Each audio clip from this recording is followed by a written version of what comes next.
Les amis, parlons un petit peu de la Cour pénale internationale dont le procureur souhaite émettre des mandats d'arrêt contre Benjamin Netanyahou, contre Gallant, je ne sais plus c'est quoi son prénom, Yoav Gallant je crois, et contre des dirigeants du Hamas. Alors, ce que pensent de tout ça les politiciens français, on s'en fout un peu, puisque leur parole vaut, si c'est pas zéro, c'est encore moins.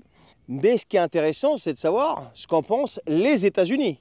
Et donc, en l'occurrence, Joe Biden qui a déclaré que les États-Unis ne considéraient pas ce qui se passait à Gaza comme un génocide et rejetait les accusations du procureur de la Cour pénale internationale contre Israël. Et s'en est suivi le département d'État américain qui a clarifié la distinction entre la compétence de la Cour pénale internationale, qu'on va appeler CPI, sur les situations à Gaza et en Ukraine. Donc ils ont fait un distinguo entre les deux. Et donc selon les États-Unis, la compétence de la CPI s'applique lorsqu'au moins une des parties en conflit la reconnaît.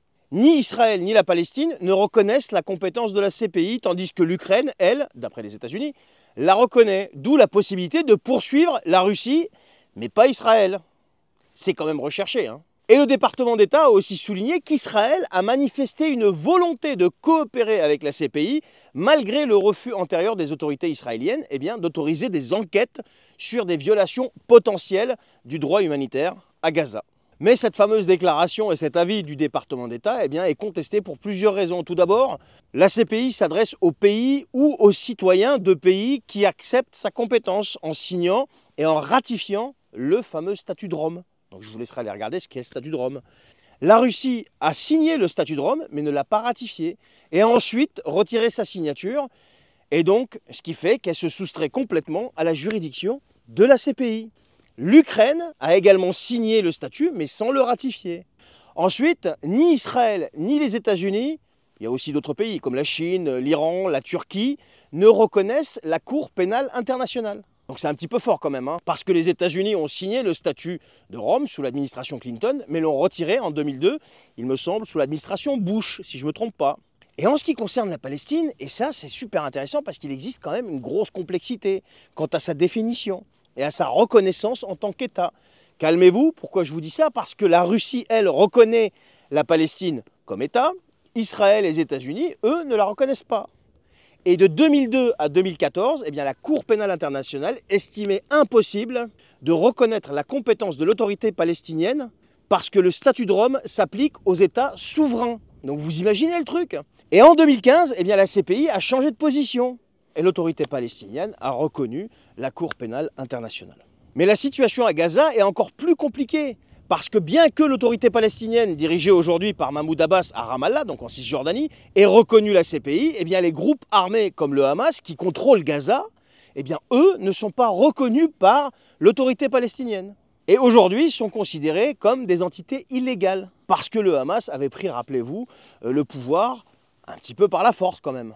Même s'il y a eu des élections, etc. Mais il n'est pas reconnu totalement par l'autorité palestinienne. Pourquoi? Parce qu'aujourd'hui, vous avez deux gouvernements. Il y en a un à Gaza et il y en a un en Cisjordanie. Donc en conclusion, bien que l'autorité palestinienne puisse théoriquement saisir la Cour pénale internationale, Israël et ses citoyens, y compris les responsables politiques, ne sont pas sous la juridiction de la Cour pénale internationale. C'est pareil pour l'Ukraine et la Russie. Ni l'Ukraine, ni la Russie, ni même les États-Unis ne reconnaissent la Cour pénale internationale, ce qui rend toute action judiciaire entre toutes ces entités, selon le droit de la CPI elle-même, non recevable. Voilà. Donc pour en revenir à cette histoire de mandat d'arrêt, si je devais utiliser un seul mot pour le qualifier, c'est tout simplement du flan, comme pour Poutine. Et donc maintenant, j'aimerais bien revenir un petit peu quand même sur ce qui est en train de se passer autour de la Macronie, autour du fait que la France appuie la décision du procureur de poursuivre, etc. Les amis, je viens de vous démontrer que c'est du flan.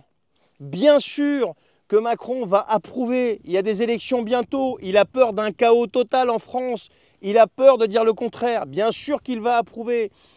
Un, parce qu'il ne veut pas que ça s'embrase avant les JO, et deux, il veut éviter de se faire toller aux élections, même si ça va lui arriver.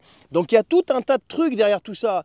Ne croyez pas une seule seconde que tout ça va aller jusqu'au bout. Et pour les gens qui ont un petit peu la mémoire courte, donc je parle pour toute la classe politique de gauche comme de droite, qui viennent expliquer que c'est bien parce que la position de la France est claire, d'appuyer, blablabla, arrêter le génocide, machin. Bien sûr, si c'était porteur de quelque chose, oui, à 200%. Et je suis le premier à dire stop, arrêtez ces massacres, c'est du grand n'importe quoi. C'est quelqu'un qui a vécu la guerre qui peut vous le dire ça. En tant qu'enfant, je l'ai vécu en tant qu'enfant moi. Je les prenais sur la gueule pendant 11 ans, de ma naissance jusqu'à mon départ en 89 au Liban, d'accord? Mais le problème, c'est pas ça aujourd'hui. Le problème, c'est que c'est du flanc et on est en train de vous faire tomber dans un piège qui est utilisé encore une fois, comme d'habitude, par qui vous savez, pour les raisons que je viens de vous évoquer. Donc encore une fois, ne vous laissez pas berner, ne vous laissez pas berner. Et tous les politiciens qui viennent expliquer aujourd'hui bravo Macron, vous avez compris, comme je vous l'avais dit pendant les rencontres Saint-Denis 1 et 2, quand ils sont tous acceptés de s'asseoir à la table de ce monsieur, qui sont ni plus ni moins tous que cul et chemise. Voilà ce que je peux dire là-dessus, après avoir fait mes petites recherches. Donc si jamais je me suis planté, merci de me le dire. Si cette vidéo vous a plu, vous a appris quelque chose, merci de la commenter, liker, partager. Abonnez-vous à ce compte ou à cette chaîne YouTube ou partout où vous voyez cette vidéo, bien sûr, si vous le voulez. Sinon, je vous retrouve la prochaine fois et en attendant, portez-vous bien. À la prochaine. Ciao.